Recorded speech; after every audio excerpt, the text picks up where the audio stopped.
надо спрашивать. Почему? Потому что не хочу отвечать на ваш вопрос. А как же ребенок?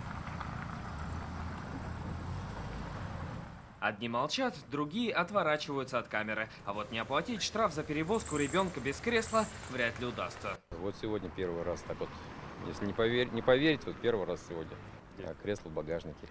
Однако автоинспектора оправданиями не разжалобить. Штраф 3000 рублей. Некоторые нарушители признают вину. Этот мужчина сегодня поплатился за утреннюю нерасторопность. Кресло у жены в машине. Она обычно утром увозит, а сегодня получилось, что она раньше уехала.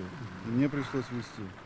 А кресло забыли переложить ко мне. Но все же, отмечают инспекторы, законопослушных автолюбителей на дорогах больше. У Дмитрия Воронина сразу 2 детских кресла. Ну не дороже машины же. Но кресло стоит 9000, это большие деньги, что ли. Тем более, я гляжу, большинство, кто не покупает, по-моему, на иномарках в основном ездят.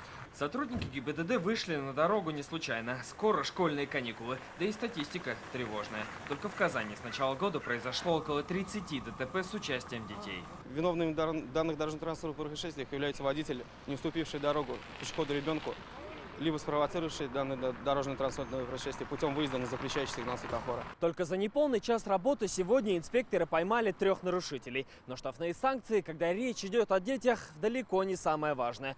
Пренебрежение безопасностью главного пассажира рано или поздно может ударить не только по карману, но и по самой жизни.